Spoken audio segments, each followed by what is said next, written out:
అందరికీ కొత్త నవల్లోకి స్వాగతం, సుస్వాగతం. ఈ నవల పేరు ప్రతిఫలం. రచన యార్లగడ్డ సరోజినీదేవి గారు. 1976లో ప్రచురింపబడింది. చదువుతున్నది దేవి.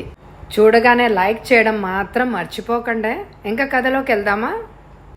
ల్యాబొరేటరీ నుండి బయటకు వచ్చి హాయిగా తనివి తీరా కమ్మని గాలి పీల్చుకుంది వసంత. అంతవరకు ఊపిరితిత్తుల్లో నిండుకొని ఉన్న సల్ఫర్ డయాక్సైడ్, ఈథర్ వంటి వగైరాలు కొంచెం కొంచెంగా బయటికి పోసాగాయి. ఫోర్సెప్స్తో పొడుగాటి కాగితాన్ని పట్టుకొని ఎదురుగా వస్తున్న హేమలతను చూసి ఒక్క అడుగు ముందుకు వేసింది. ఏం అయిపోయిందా అని అడిగింది వసంత. ఈ రోజుతో పూర్తయినట్టే, ప్రొఫెసర్ గారికి ఇచ్చి వస్తానే అంటూ హేమలత వెళ్ళి తిరిగి 10 నిమిషాల్లో తిరిగి వసంత దగ్గరకు వచ్చింది. ఇద్దరు యూనివర్సిటీ కబుర్లు చెప్పుకుంటూ బస్టాప్ దగ్గరకు వచ్చారు. వసంత లెక్చరర్ గురించి జోక్ చేస్తూ అంటున్నా హేమలతకి నవ్వు రావడమే లేదు. ఆమె మనసు మొన్న తిరిగి వచ్చిన 2000 రూపాయల మీదే లగ్నమై ఉంది. అన్నయ్య, తన రాజు అన్నయ్య నెల నెల తను పంపిన డబ్బు తీసుకున్నట్టే తీసుకుని తిరిగి ఇప్పుడు ఒక్కసారే పంపడంతో సున్నితమైన హృదయం గల హేమలత చివుక్కు మరణంతో మనసు పరిపరి విధాలుగా ఆలోచిస్తోంది. తిరిగి తన డబ్బు స్వీకరించే పద్ధతి మీదనే తను అతని నుంచి తీసుకుంది. తిరిగి పంపిన డబ్బుతో పాటు ఉత్తరం కూడా వ్రాయలేదన్నది మరింత బాధకు గురిచేసింది. హేమ మగ కంఠస్వరం విని తల తిప్పి చూసింది. అన్నగారిని చూడగానే త్రుళ్ళిపడ్డింది. ప్రత్యేకించి అన్నగారు రావడంలో గల పరమార్థము ఏమిటో ఇట్టే గ్రహించగలిగింది. బరువుగా శ్వాస విడుస్తూ కర్చీఫ్తో మొహం తుడుచుకొని అన్నవంక చూడకుండా రోడ్డు మీద వెళ్ళిపోయే జనాన్ని చూస్తూ ఉండిపోయింది. హేమ ముఖంలో రంగులు మారడం చూసిన వసంత ఆశ్చర్యపోయింది. కారణం ఏమైంటుందో అన్న ఆతృత అధికమైంది. నీతో పనుండి వచ్చాను హేమ. హేమ అన్నాడు. నాతో పనుండి వచ్చిన వాడివి వచ్చే ముందు ఉత్తరం రాయకూడదు అంది హేమ. అమ్మా నాన్న బాగున్నారు కదూ? నాన్నకి మధ్య ఒంట్లో బాగుండడం లేదు. డబ్బు కోసం అమ్మ నీ దగ్గరికి పంపింది. డబ్బిస్తే ఈ రాత్రి ట్రైన్కే వెళ్ళిపోతాను అన్నాడు. అతనంత నిక్కచ్చుగా మాట్లాడడం, హేమ విసుగ్గా తల తిప్పుకోవడం చూసిన వసంత మనసులో ఎన్నో ఆలోచనలు రేకెత్తింపచేశాయి. అతను తెల్లని గ్లాస్కో పంచా, సిల్క్ షర్టుతో, చేతిలో చిన్న ట్రావెలింగ్ బ్యాగ్తో ఉన్నాడు. చూసేందుకు చదువు సంస్కారం గల వ్యక్తి వలె కనిపించాడు వసంతకు. మొన్ననే కదా ఎమ్మో చేశాను నాన్న పేరున. అయినా నా దగ్గర డబ్బు ఇప్పుడు ఎక్కడి నుంచి వస్తుంది? ముక్తసరిగా అంది హేమ. ఈవేళ 12వ తారీఖు అని వచ్చాను. నువ్వు పంపిన డబ్బు నాన్న మందులకే చాలలేదు. నెలకి 400 సంపాదిస్తున్నావు. అడిగితే లేదంటావు. అంతా ఏం చేస్తున్నావు? తీవ్రంగా ఉంది అతని కంఠస్వరం. ఏం చేసుకుంటాననే సంగతి నీకు అనవసరం. అసలు ఆ విధంగా ప్రశ్నించే అధికారం నీకేం లేదని గుర్తుపెట్టుకో అన్నగారి కంటే తీవ్రంగా జవాబిచ్చింది హేమ. ఏమన్నా? ఉన్న మాటే అన్నాను. హేమ, అవునన్నయ్య, ఇంతవరకు నా ప్రతి రక్తపు చుక్క మీ అందరి కోసం దారపోసాను. మనశ్శాంతి లేక అలమటించిపోయాను. చీడపురుగు లాంటి మీ అందరి నుంచి రీసెర్చ్ అని నేను ఇంత దూరం ఎందుకు వచ్చానో నాకు ఆ భగవంతుడికే తెలుసు. ఇంకా నా దగ్గర ఏమి లేదు. ఇంకా నువ్వు వెళ్ళొచ్చు అంది హేమ.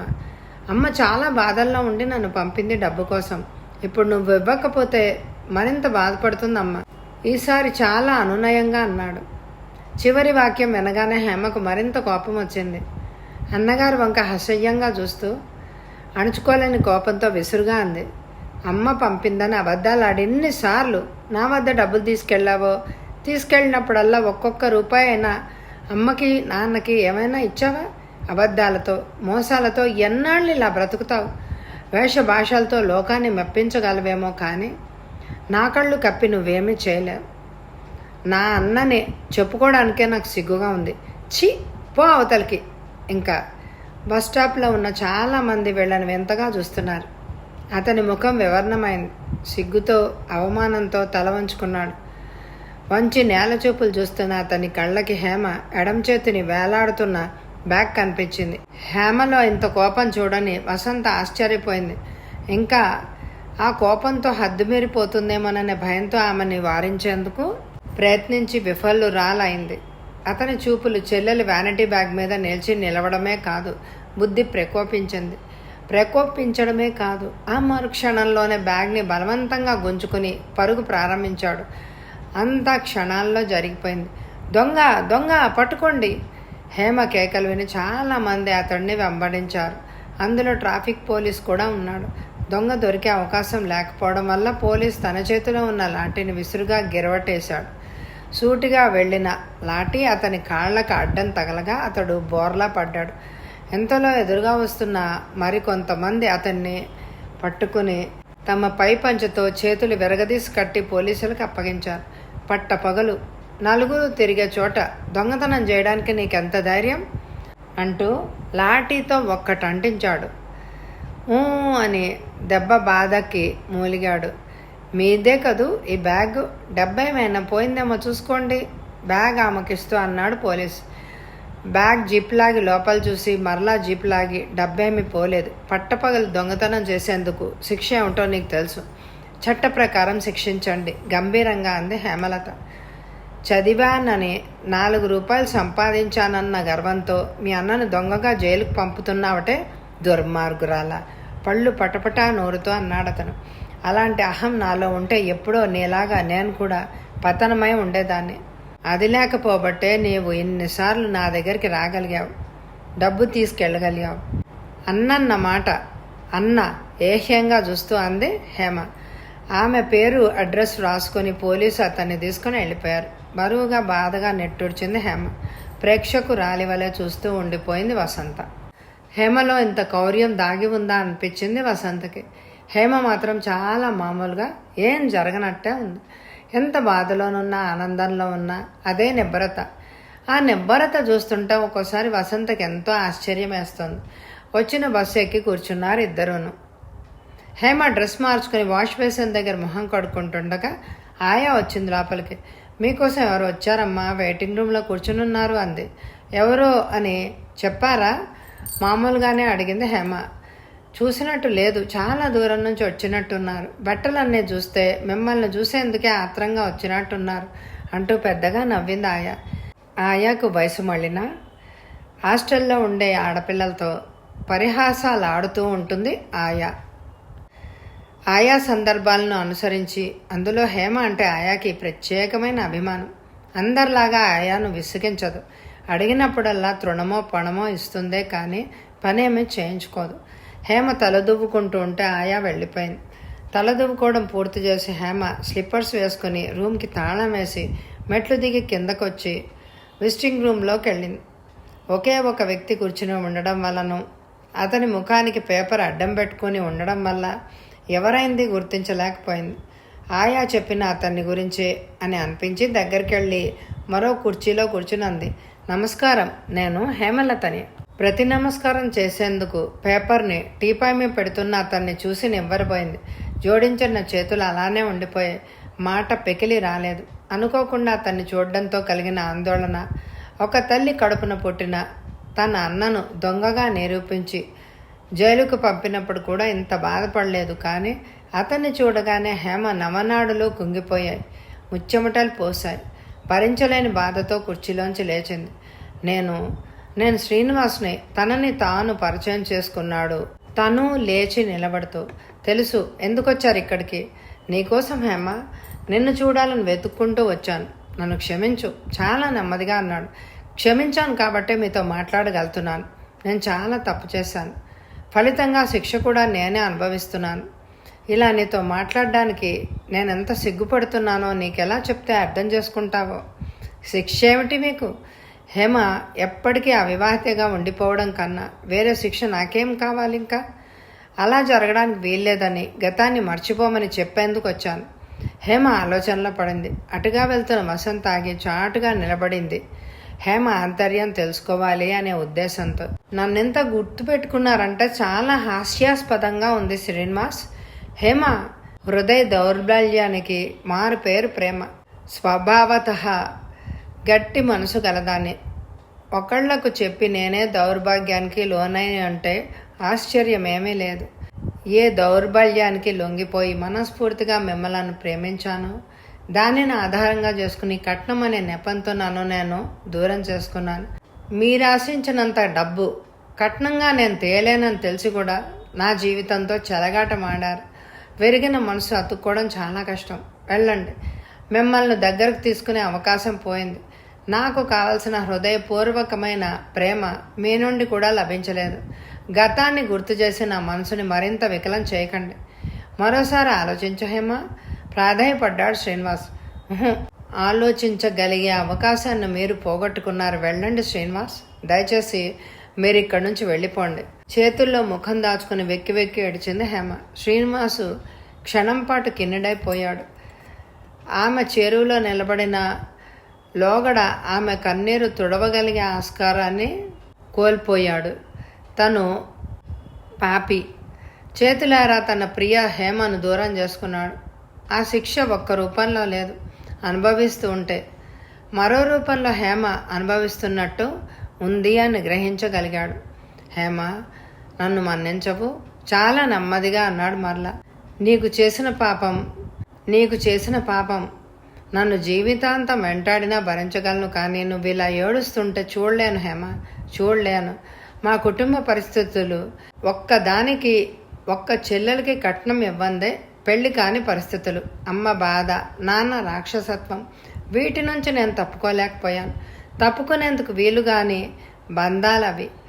ఆనాటి మన స్నేహం మమతను ఈ రూపంగా మనలను దూరం చేస్తాయి అని అనుకోలేదు. మాణిక్యాన్ని మట్టి అని భ్రమపడి దూరం చేసుకున్నాను. బాటని మర్చిపోయి నడిచినప్పుడు ముళ్ళు గుచ్చుకుంటాయని అనుభవంలో కానీ తెలియలేదు. నేను పువ్వుల్లో పెట్టుకొని పూజించుకుంటాను. వద్దు, ఇంకా అలాంటి ఆశలు పెట్టుకోకండి. ప్రేమ, పెళ్ళి, సంసారం వీటికి అర్థం లేదు అని అనిపించింది. వయసులో ఉండగా ఎన్నో కలలు కన్నాను. ప్రేమ అంటే దివ్య లోకాల్లో తేలిపోవాలని ప్రేమించాను.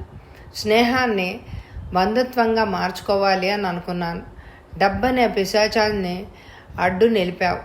లేత మనసు అల్లిన రంగురంగుల కళ అది. ఏదో భయంకరమైన హస్తం డబ్బు రూపంలో ఆ కళను, ఆ మధుర స్మృతులను త్రెంచివేసింది. ఇప్పుడే కాదు, ఇంకెప్పటికీ ముడిపడదు. దయచేసి ఇంకా ఆ పై మాటలు అనలేకపోయింది కంఠం రుద్ధం అవడంతో. మరి నీ భవిష్యత్తు? ఆవేదనగా అడిగాడు శ్రీనివాస్. బ్రతుకు తెరువు కోసం పాకులాడడం అంతేనా హేమ? 2 ఏళ్ల వెనక జీవితంలో నేను అనుభవించిన నిర్మలమైన ముగ్ధ ఆనందం ఇంకా ఎప్పటికీ పొందలేను శ్రీనివాస్. వృద్ధురాలికి యవ్వనం ఒక జ్ఞాపకం. ఆమె శేష జీవితం జ్ఞాపకాలతోనే ముగిసిపోతుంది. హేమ కంఠం బరువుగా బాధతో ధ్వనించింది. శ్రీనివాస్ తల వంచుకున్నాడు బాధగా. ఇద్దరి మధ్య మౌనం తాండవించింది. చివరికి శ్రీనివాస్ నెమ్మదిగా ప్రాధేయపూర్వకంగా అన్నాడు, నీకు ఇప్పుడు ఎంత కఠినంగానైనా మాట్లాడే అవకాశం, హక్కు ఉన్నాయి. నేను ఆ హక్కును పూర్తిగా కోల్పోయాను. అయినా నా వల్ల జరిగిన అపకారానికి విచారించని క్షణం అంటూ ఉండదు. ఒక్కటి మాత్రం గుర్తుంచుకో హేమ, ఇప్పుడు నీకోసం వచ్చింది వెనకటి శ్రీనివాస్ కాదు. హేమ, కాదు అని ఆగిపోయాడు. మరి నీ కనుసన్నల్లో జీవించాలనే, నీ దయా ధర్మాలతో పాటు అనంతమైన నీ ప్రేమను యాచించడానికి వచ్చిన బిచ్చగాడు. బిచ్చం వేయడానికి నిరాకరించిన నీ మనోగతంపై ఎంత ద్వేషాన్ని, అసహ్యాన్ని నింపుకున్నదో అర్థమైంది. కానీ హేమ, జ్ఞాపకాలు నన్ను చిత్రవద చేస్తున్నాయి. నీవు లేనిదే జీవించలేను అని అనిపిస్తోంది. అందుకే అన్ని బంధాలు తెంచుకొని నీ కోసం వచ్చాను. ఇంకా ఏ శక్తులు మనలను వేరు చేయలేవు హేమ. లక్షలాది ధనం నాకు నీవే అంటూ ఒక్కడుగు ముందుకేసిన శ్రీనివాసు హేమ రౌద్ర రూపం చూసి నిశ్చేష్టుడైపోయాడు. ఈ మాటలు ఆనాడు ఎందుకు ఆచరణలోకి రాలేదు శ్రీనివాస్? ఆవేశపడి నీ కర్తవ్యాన్ని మర్చిపోతున్నారు. నాలో ఇంకెలాంటి కోరికలు మిగలేదు. జరగవలసిన అన్యాయం అంతా నాకెప్పుడో జరిగిపోయింది. ఇంకేం కొంచెమైనా మిగిలి ఉంటే నీవు కాదన్న రోజునే ఖాళీ బూడిదైపోయింది. ఇంకా ఎండి బీటలు వారేందుకు సిద్ధంగా ఉంది. హేమ, ఒక జీవితాన్ని తొక్కివేశాననే బాధ నిన్ను జీవితాంతం వ్యధ పెడుతూనే ఉంటుంది. అసహనంగా అన్నాడు శ్రీనివాస్. అతని ఆవేశానికి చిన్నగా నవ్వింది హేమ. అంత బాధలోనూ మనసు నిండా అల్లుకున్న ప్రేమలతను కట్నం అనే నిప్పు పెట్టి కాల్చివేసి అంతా బూడిదైన తర్వాత మల్లెమాల చిక్కలేదనుకోవడం వెర్రితనం. వెళ్ళండి శ్రీనివాస్, మీరెంత తొందరగా వెళ్తే అంత మంచిది. ఈ జన్మకి ఇదే మన చివరి కలయిక. ఒక 25,000 ఇచ్చే కన్యాదాత కనిపించగానే అందరితో పాటు నాకు కూడా శుభలేఖ పంపించండి. రాలేకపోతే శుభాకాంక్షలైనా పంపగలను. నమస్కారం శ్రీనివాస్. చేతులు జోడించి శ్రీనివాస్ జవాబుకైనా ఆశించకుండా చెమర్చిన కళ్ళను తుడుచుకుంటూ బయటకు వచ్చేసింది హేమ. పొంచి ఉన్న వసంత మరో పక్కకి తప్పుకుంది. తొందరగా తన గదిలోకి వచ్చి మంచం మీద వాలిపోయింది హేమ. కన్నీళ్లు తెల్లగడను తడిపేస్తున్నాయి. శ్రీనివాస్ వెళ్ళిపోయాడు. తన ప్రాణతుల్యంగా భావించి ఆరాధించిన శ్రీనివాస్ని ఎందుకింత ద్వేషించింది? అవును, ద్వేషించడంలో తప్పులేదు. తన మనసుని హరించాడు. స్వర్గాన్ని చూపిస్తానని, శిఖరాలకు తీసుకువెళతానని అని అగాధంలోకి నెట్టాడు. నాకు డబ్బు కావాలని తండ్రి పక్షం మాట్లాడాడు. తన మనసుతో ఆడుకున్న దుర్మార్గుడు. తనే కాదు, ఆ భగవంతుడు కూడా క్షమించలేడు. హాస్టల్లో నుంచి బెల్లు వినబడగానే తుళ్ళిబడి లేచింది. చీకటి పడింది కూడా గమనించలేదు. ముఖాన్ని చల్ల నీళ్లతో కడుక్కుని డైనింగ్ రూమ్లోకి వెళ్ళింది. అప్పటికే చాలామంది ఆడపిల్లలు భోజనానికి వచ్చారు. డైనింగ్ హాల్కి ఒక మూల టేబుల్ మీద కడిగి బోర్లించిన పళ్ళాళ్ళు ఎవరి వారే చూసి తెచ్చుకున్నారు. హేమ తన పళ్ళాన్ని తెచ్చుకుని ఓ మూలగా కూర్చుంది. సర్వర్స్ని విసిగించడం, హేళన చేయడం, ఉప్పు చాలా లేదని, కారం ఎక్కువైందని గంతులేయడం లాంటివి రోజు భోజనాల సమయంలో జరిగే అల్లరి అలవాటు కూడా. ఆ అల్లరి నుండి దూరంగా కూర్చోవడం హేమ నిత్యకృత్యం. అప్పుడే వచ్చిన వసంత తన పళ్ళాన్ని కూడా తెచ్చుకుని హేమ పక్కనే కూర్చుంది. తల వంచుకుని అన్నం కలుపుతున్న హేమను పరిశీలనగా చూసింది. ఆ క్షణం వరకు ఎంతో బాధపడిన హేమ ముఖంలో ఎలాంటి మార్పు కనిపించకపోయేసరికి ఆశ్చర్యపోయింది. ఎంత గంభీరంగా కనిపించింది. ఎందుకింత నిశ్చలం? ఓహో హేమ, ఎంత బాధనైనా దిగమింగగలిగిన శక్తి నీ ఒక్కదానికే భగవంతుడు ఇచ్చినట్టున్నాడు. మనసులోనే వాపోయింది వసంత. సన్నగా బారుగా తెల్ల చీర, అదే రకం చోళి, ఎడమ చేతికి కుడి చేతికి కలిసి 2 బంగారపు గాజులు, మెడలో ఒక లాకెట్టు, గొలుసు, వేషభాషల్లో కూడా అచ్చు తెలుగుతనం ఉట్టిపడేలాగా ఉన్న హేమను చూడగానే ఎవరికైనా సద్భావం కలుగుతుంది. మంచినీళ్ల గ్లాసును అందుకుంటూ తల ఎత్తేసరికి వసంత తన వంకే చూస్తూ ఉండడం చూసింది. చిన్నగా నవ్వింది హేమ. నువ్వు చాలా అందంగా ఉన్నావు హేమ, ఉండబట్టలేక అంది వసంత. అని నువ్వు అనుకుంటున్నావు. నువ్వు అలాగే అంటావని తేలిగ్గా తీసిపారేస్తావు. కానీ నా అభిప్రాయం మటుకు 100కి 100 పాళ్ళు కరెక్ట్. నిన్ను చూస్తే ఎంత బ్రహ్మచారికైనా రిమ్మ తెగులు అన్న సామెత అంటూ ఆగిపోయింది వసంత. పూర్తి చేయలేదే? నీకు కోపం వస్తుందని? కోపం అందరి మీద రాదు, అబద్ధం. మీటింగ్ రూమ్లో శ్రీనివాస్తో నీవు మాట్లాడే తీరు చూసి హడిలిపోయానే అనుకో, సమయానుకూలంగా అంది వసంత. నువ్వు విన్నావా? ఆశ్చర్యపోయింది. అప్పటికే హేమ భోజనం పూర్తవడంతో లేచి వాష్ బేసిన్ దగ్గరికి వెళ్ళి చేయగడుకుని వసంత రాకముందే తన రూమ్కి వచ్చింది. ఎంతో ప్రశాంతంగా ఉంది వాతావరణం. దూరాన హాస్టల్ బ్లాక్లో నుంచి వెస్ట్రన్ మ్యూజిక్ లైట్గా వినిపిస్తోంది. మధ్య మధ్యలో పక్కపక్క నవ్వులు. ఇంతలో వసంత గదిలోకి ప్రవేశించింది. హేమ కూర్చున్న తీరు చూసి మళ్ళా అంది, ఇంతకీ నా ప్రశ్నకు జవాబు చెప్పనే లేదు. అవును, చెప్పలేదు. రక్త సంబంధం అని తలచక అన్నను పోలీసులకు అప్పగించాను. మనసారా ప్రేమించానని, నా తప్పు క్షమించమని ప్రాధాయపడిన శ్రీనివాస్ని తిరస్కరించాను. ఎందుకో తెలుసా? నువ్వు చెప్పందే నాకేం తెలుస్తుంది? ఎదురు ప్రశ్న వేసింది వసంత. ఆలోచనలో పడింది హేమ. తల తిప్పుకుని కుర్చీకి ఆను కూర్చున్న హేమ ప్రతిబింబం అద్దంలో కనిపించింది. నువ్వు చాలా అందంగా ఉన్నావన్న వసంత మాటలు గుర్తుకు వచ్చాయి. నువ్వు ఈ తెల్ల చీరలో, ఈ మబ్బు రంగు జాకెట్లో, తల నిండా పువ్వులతో ఉన్న నిన్ను చూస్తూ ఉంటే 2 కళ్ళు చాలడం లేదు. నీ ఒళ్ళంతా ముద్దులతో ముంచి నా కౌగిల్లో నలిపేస్తే గాని తనివి తీరదు. ఒకనాడు శ్రీనివాస్ అన్న మాటలు గుర్తుకు రాగానే హేమ కళ్ళు చెరువులయ్యాయి. శ్రీనివాస్ కౌగిల్లో వాలిపోవాలని, కాసేపు అతని గుండెలపైన సేద తీర్చుకోవాలని అప్పట్లో హేమకు కలిగిన భావం తామరాకుపై నీటి బిందువులాగే అయిపోయింది. ప్రతి విషయంలో జాగ్రత్తగానే ఉంటూనే తనకు తెలియకుండానే శ్రీనివాస్ ఆకర్షణలో పడిపోయింది. అందుకు ఫలితం ఇప్పుడు అనుభవిస్తోంది.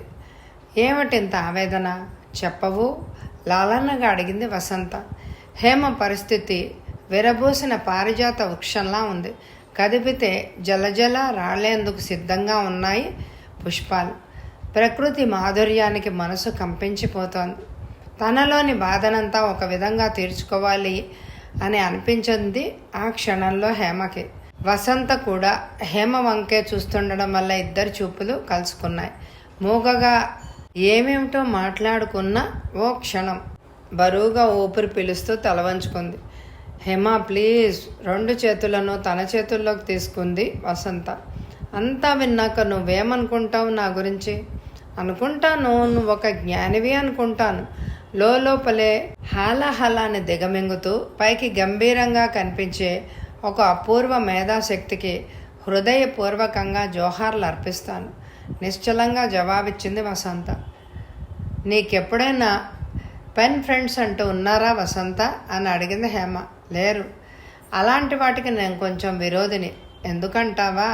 ఇంటికి నెలకో ఉత్తరం రాయడానికే బద్ధకం. అలాంటిది పెన్ ఫ్రెండ్స్కి ఎక్కడ రాసేది? అలాంటివి తీరి కూర్చుని కొరివితో తలగొక్కున్నట్టే అనిపిస్తుంది. నీకు ఇప్పుడు కావాలా ఏంటి అని అడిగింది వసంత నవ్వుతూ. ఓ వయసులో అది చాలా రొమాంటిక్ అనిపిస్తుంది.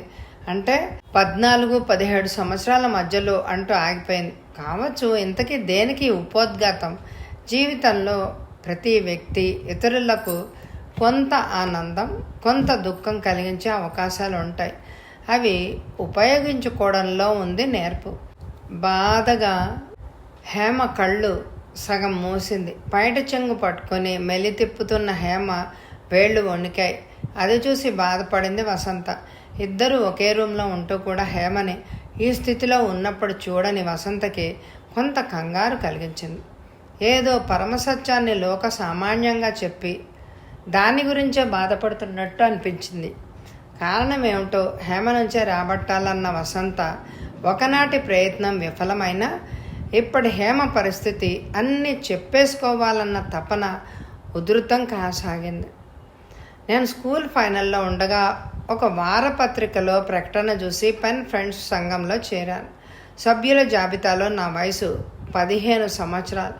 కవిత్వం, ఫోటోగ్రఫీ, కలం, స్నేహం అంటే ఆసక్తి. ఇవి నా ఆశయం. ఇతరులకు తెలిసేవి. మరొక 2 నెలలు గడిచేసరికి ఉత్తరాల సంఖ్య రాను రాను పెరగడం మొదలుపెట్టాయి. దూరాల నుంచి వచ్చే ఉత్తరాలు, కలిగే పరిచయాలు, అన్నీ కొని తెచ్చే స్నేహ పరిమళాలు నా మనసులో నిత్యం మెదులుతూ ఉండేవి. ఎక్కువ మంది మగాళ్లే రాసేవారు. బాంబే నుంచి ఒకతను, నెల్లూరు నుంచి ఒక రెడ్డి, మద్రాసు నుంచి లేడీ స్టెనో, కాకినాడ నుంచి కుసుమ అనే అమ్మాయి, గుంటూరు నుంచి శ్రీనివాస్. కుసుమకు పెళ్ళే అత్తారింటికి వెళ్ళిపోవడంతో మా ఇద్దరి మధ్య ఉత్తర ప్రత్యుత్తరాలు నిలిచిపోయాయి. అందరికీ ఏదో ఒక ఫోజ్ ఇస్తూ వ్రాయడం ముందు సరదాగా ఉండి ఆ తర్వాత అలవాటైపోయింది. ఆ వయసు తీరే అంతా. ఇంట్లో అమ్మ, నాన్న, పెదనాన్న, చిన్నాన్న, 2 వదినలు, అక్కలిద్దరికీ వివాహాలై అత్తారిళ్ళకి వెళ్ళిపోయారు. అందరికంటే నేనే చిన్నదాన్ని. స్వతహాగా నాకై నేను ఆలోచించుకొని నిర్ణయాలు తీసుకోవడంలో తప్పుగా నేను నడవలేదు. అమ్మా నాన్న నన్ను చాటుగా మెచ్చుకుంటూ ఉన్న అడపాదడపా నాకు వినిపిస్తూనే ఉండేది. 1 సంవత్సరం కూడా తప్పకుండా స్కూల్ ఫైనల్ వరకు రాగలిగాను. నాన్నగారికి నేనంటే ఎంతో ప్రేమ. నేనేదన్నా కావాలంటే అది సమకూర్చి పెట్టేవారు. అలాగని గొంతమ్మ కోరికలు కోరేదాన్నే కాదు.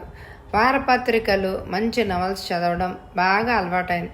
బస్తీకి వెళ్ళినప్పుడు పత్రికలు, గ్రామ లైబ్రరీ నుంచి నవలలు తెచ్చేవారు. సినిమాలకు వెళ్తూ ఉంటే తమ వెంట పెట్టుకొని తీసుకెళ్లేవారు.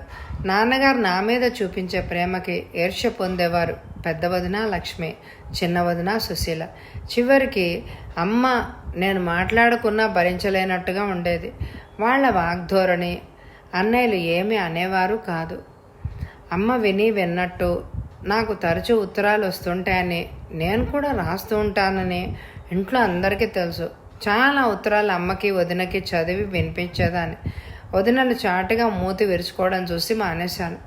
పెద్దన్నకు ఉద్యోగం లేదు. ఉన్న 4 ఎకరాలు వ్యవసాయం చేసేవాడు. వ్యవసాయం పనులు అవగానే పేకాట ఆడుకుంటాడు. Chinnanna Hari revenue inspector. ఇంటి వద్ద నుంచి సైకిల్ మీద వెళ్ళి సాయంత్రం ఇంటికి వచ్చేవాడు. మితభాషి. తన పనేదో తను చూసుకునే వ్యక్తి. వ్యవసాయం మీద రాబడి కుటుంబానికి చాలేది కాదు. నానాటికి ఆర్థిక లోపం ఎక్కువైంది. కమ్మటి సెంటు వాసంతో వచ్చే కొన్ని ఉత్తరాలు చూసి నాన్న నవ్వుకునేవారు. అమ్మ ఇష్టంగా మొహం పెట్టేది. స్కూల్ నుంచి రాగానే ఉత్తరాలు చదువుకునేదాన్ని. ఆ రాత్రికి రాత్రే కూర్చుని కొంచెం స్కూల్ కబుర్లు, పల్లె, ప్రకృతి శోభ, మానసిక ఆనందాలు అన్నీ కలిపి ప్రణయాత్మకంగా మనోహర లాలిత్యం చిందేలాగా రాసేదాన్ని. నేను ఇంకా సరదాగా మామూలుగా రాస్తుంటే నాకు వచ్చే ఉత్తరాల్లోని భావాలు నాకు కోపం కలిగించేవి. మీ ఫోటో పంపండి. ప్రేమించి పెళ్లి చేసుకోవడం మంచిదేనా? వర్ణాంతరం, రాష్ట్రేతర వివాహాల గురించి మీ అభిప్రాయం? మేము మీ ఇంటికి రావచ్చా? మేము మీ ఇంటికి వస్తే మాతో చక్కగా మాట్లాడతారా? ఈసారి మీ ఉత్తరం చూసుకొని వస్తాం అని ఇలాంటి ఉత్తరాలకు జవాబు ఇచ్చేదాన్నే కాదు. వాస్తవానికి దూరంగా కలలు కనడం నా మనస్తత్వానికే విరుద్ధం. నా ఊహలు, అభిప్రాయాలు ఆదర్శంగా చాలా మామూలు పద్ధతిలోనే ఉండేవి. అందరిలోకి ప్రత్యేకించిన వ్యక్తిగా శ్రీనివాస్ కనిపించాడు. బీకాం పాస్ అయ్యి బ్యాంకులో అకౌంటెంట్గా పనిచేస్తున్నాడు. సారస్వంతో బాగా పరిచయం ఉన్న వ్యక్తిలా కనిపించాడు అతని ఉత్తరాలు చూస్తుంటే. ఆ విషయం ఎప్పుడూ అతను రాయలేదు, తను అడగనూ లేదు.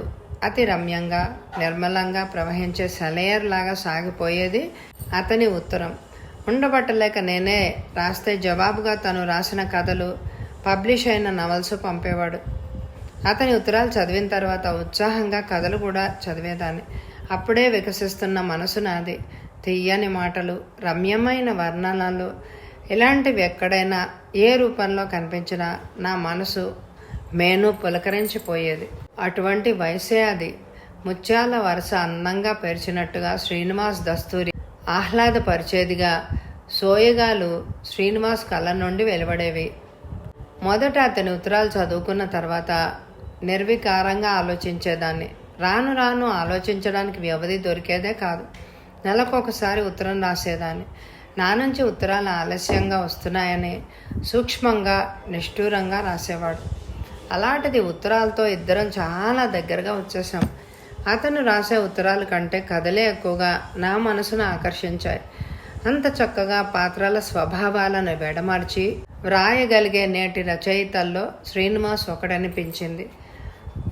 ఓ మంచి రచయితతో స్నేహం చేశానన్న ఆనందం కలిగేది.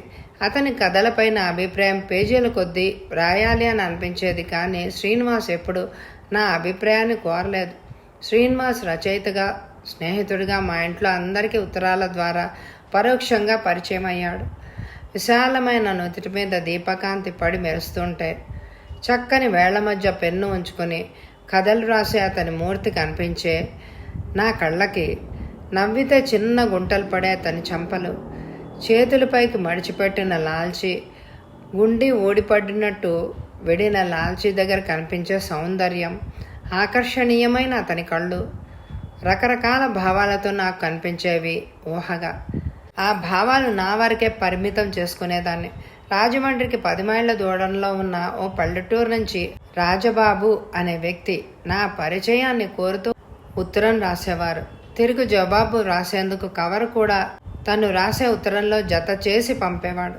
ప్రత్యేకించి తనను గురించి రాసుకోవడం కానీ, నా గురించి అడగడం కానీ ఏమీ ఉండేది కాదు. అరఠావులో 4 పంక్తులు రాసి ముగించేవాడు. చాలా నిరాడంబరంగా వ్యక్తిగా ఊహించుకున్నాను. ప్రియ సోదరి అన్న సంబోధనతో మొట్టమొదటి అతని ఉత్తరం చదువుతూ ఉంటే ఆటే వయసు లేకపోయినా ఎంతో పెద్దరికం గోచరించేది. అదే పిలుపు నా మనసుకి హత్తుకుపోయింది. నేను ఎక్కువగా రాస్తే రాజబాబు ఏమనుకుంటాడో అని నేను క్లుప్తంగానే రాసేదాన్ని.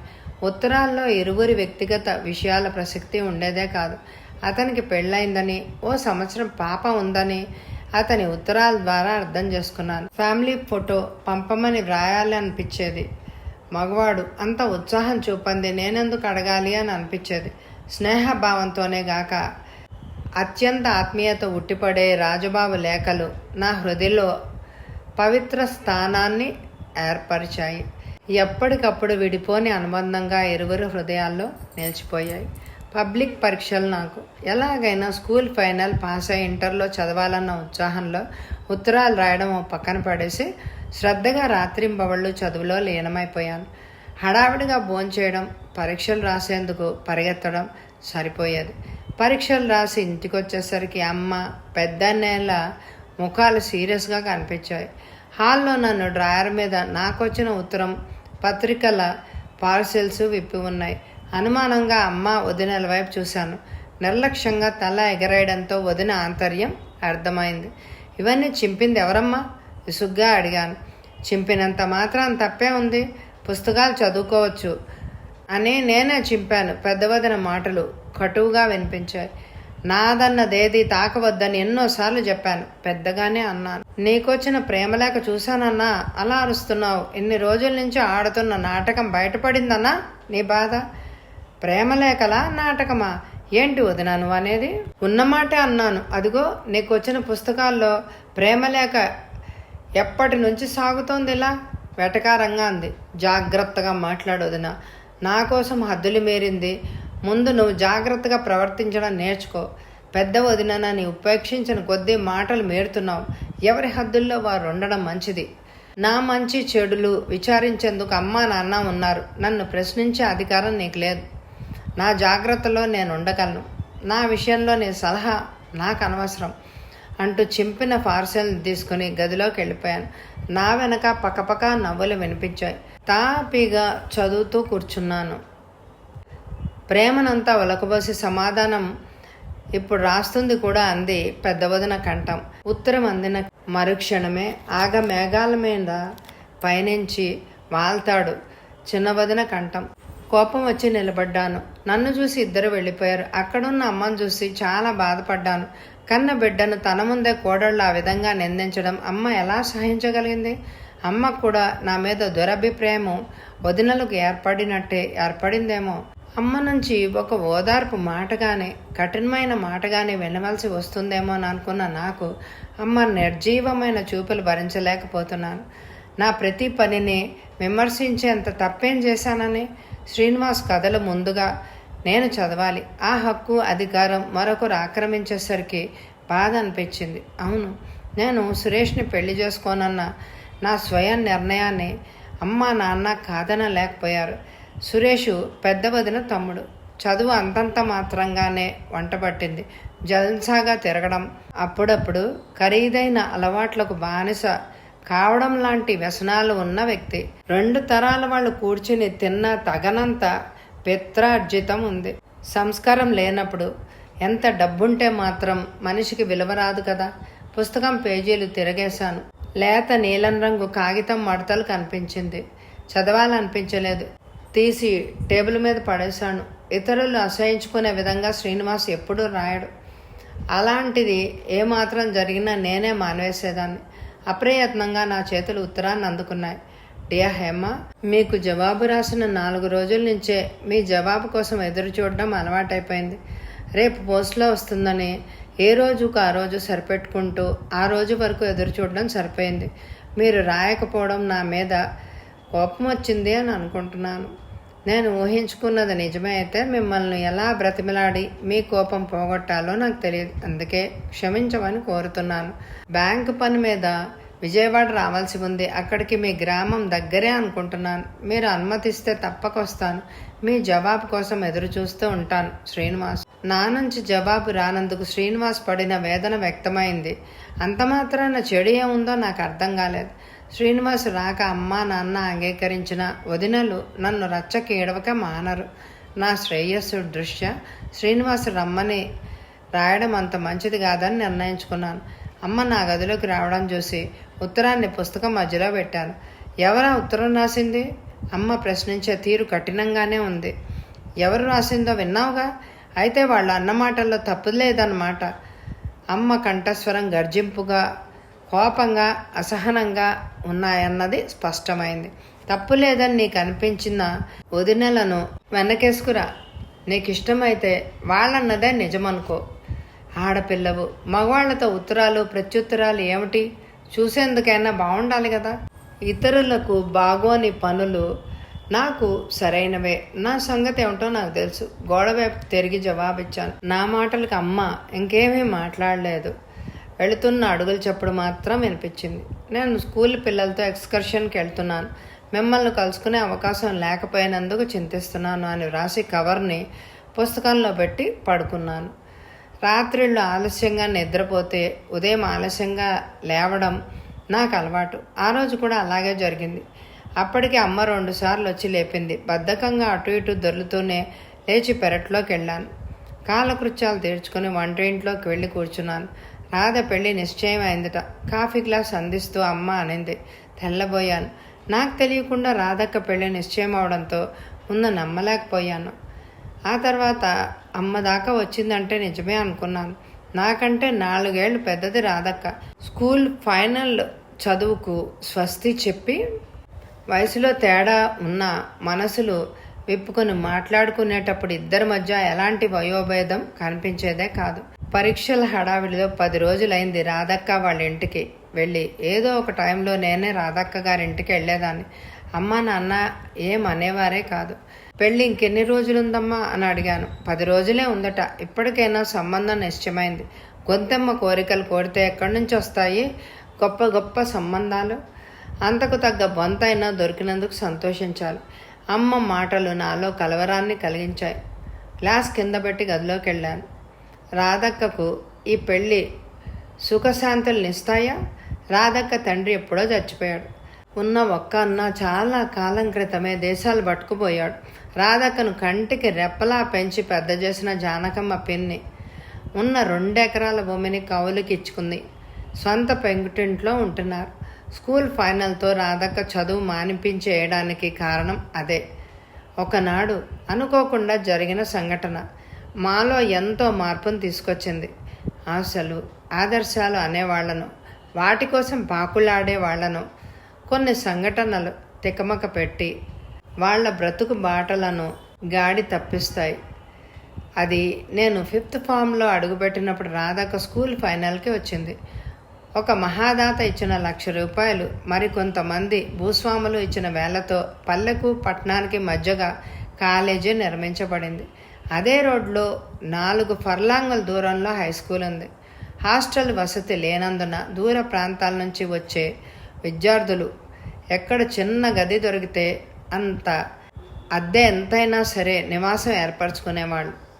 దగ్గర గ్రామాల వారైతే సైకిళ్ళ మీద కానీ అడ్డదారి నుంచి కానీ వచ్చేవారు. ఇంచుమించు ఒకే టైంలో కాలేజీ స్కూలు వదిలేవారు. కాలేజీ స్టూడెంట్స్ జట్లు జట్లుగా గుమికూడి ఆడపిల్లల వెనక నడుస్తూ మారు పేర్లతో పిలుస్తూ నవ్వుకునేవారు. మరికొంతమంది ఆడపిల్లలు వస్తుంటే రోడ్డుకి సైకిళ్లను అడ్డుగా పెట్టుకుని తామేదో దీర్ఘంగా చర్చించుకుంటున్నట్టుగా నటించేవారు. మరికొంతమంది నడుస్తూనే ఆ ఆడపిల్లను రాసుకుంటూ వెళ్ళేవారు. వాళ్లను అదుపులో పెట్టగల సామర్థ్యం లెక్చరర్స్ కానీ ప్రిన్సిపల్ కానీ లేవనేది. ఎప్పుడు ఇలాంటివేవో చెప్పుకోవడమే కానీ చూసి ఎరగని నాకు భయం అసహ్యం కలిగేవి. విజ్ఞానానికి బదులు అజ్ఞానాన్ని నేర్చుకుంటున్నారా అనిపించేది. మన జాతి మన సంస్కృతి పవిత్రతను రూపుమాపుతున్న ఈనాటి విద్యార్థులను చూస్తుంటే విపరీతమైన అసహ్యంతో పాటు జాలి కూడా కలిగేది. ఆ రోజు గుంపులు గుంపులుగా కాలేజీ స్టూడెంట్స్ రోడ్డు మీదకి తచ్చాడుతుంటే నాకెందుకో భయం వేసింది. తొందరగా నడుస్తూ రోడ్డు మలుపు తిరిగాను. నాకంటే ముందుగా వేగంగా నడుస్తోంది రాధక్క. 2 కుర్రాళ్ళు సైకిల్ మీద రాధక్క వెంట పడ్డారు. రాధక్క బెదురుతూనే వేగం పుంజుకున్న కొద్దీ వాళ్ళు ఏలలు కేరింతలు మరింత ఎక్కువైనాయి. ఒకడు సైకిల్ దిగి రాధక్కను రాసుకుంటూ ప్రేమ వాక్యాలు వల్లిస్తూ నడుస్తున్నాడు. మరొకడు సైకిల్ని స్లోగా తొక్కుతూ వీళ్ళిద్దరినీ అనుసరిస్తున్నాడు. తనను కాదన్నట్టు ఎర్రవారిన ముఖాన్ని పైట చెంగుతో తుడుచుకుంటూ గబగబా నడుస్తున్న ఆ రాధక్కకు భయం పోలేదు. మరి వచ్చే ఎపిసోడ్లో ఆ రాధక్క విషయంలో ఏం చూస్తుంది? ఈమెకు శ్రీనివాస్కి పరిచయం ఎలా కొనసాగుతుంది? ఎందుకు ఆగిపోతుంది? ఇవన్నీ తెలియాలంటే ఈ ఎపిసోడ్ని లైక్ చేయడం మాత్రం మర్చిపోకండి. వచ్చే ఎపిసోడ్లో మరి కలుసుకుందామా. Thank you very much my dear friends.